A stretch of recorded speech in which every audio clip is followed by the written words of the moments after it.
semuanya, Assalamualaikum warahmatullahi wabarakatuh. Perkenalkan, nama saya Dinarti Uswatun Hasanah dari kelas 11 TKJ 2 nomor absen 40. Di sini saya akan membahas materi tentang apa sih itu routing statis dan routing dinamis. Jadi di sini saya akan terlebih dahulu membahas tentang routing statis. Pasti kalian belum tahu apa sih itu routing statis. Jadi routing statis adalah jenis routing yang dilakukan admin atau pengelola jaringan untuk mengkonfigurasi informasi tentang jaringan yang dituju secara manual. Di sini juga ada ciri-ciri routing statis, yaitu sebagai berikut. Jalur spesifik ditentukan oleh admin jaringan. Pengisian tabel routing dilakukan secara manual oleh admin jaringan. Itu adalah ciri-ciri routing statis. Oke, jadi bagaimana sih cara kerja routing statis ini? Jadi routing statis itu bekerja sebagai berikut. Yang pertama adalah admin jaringan akan melakukan konfigurasi router. Nah, yang kedua adalah setelah itu router akan melakukan proses routing dengan berdasarkan informasi yang terdapat di dalam tabel routing. Yang ketiga, routing statis tersebut bertugas melewatkan paket data. Nah, tentunya routing statis pasti memiliki kekurangan dan kelebihan. Jadi, kita akan bahas yang pertama adalah kelebihan dari routing statis. A few moments later.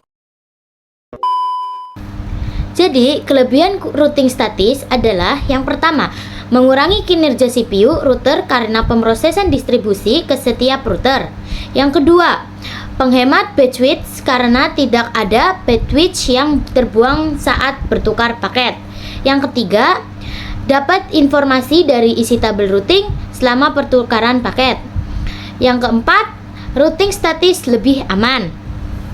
Yang terakhir, administrator bebas menentukan jalur jaringan.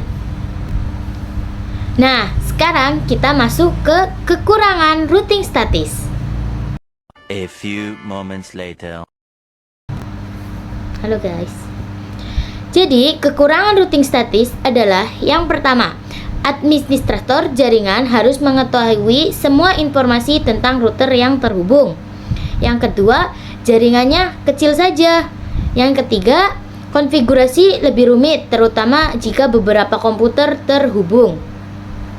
Yang keempat, melakukan waktu setup yang lebih lama. Dan yang terakhir, jika jalur terputus, jaringan terhenti. Oke, jadi itu sedikit tentang routing statis. Sekarang kita masuk ke routing dinamis. Pasti kalian bertanya, apa sih itu routing dinamis? Jadi, routing dinamis adalah jenis router yang secara otomatis menghasilkan tabel routing berdasarkan lalu lintas jaringan dan router yang saling terhubung.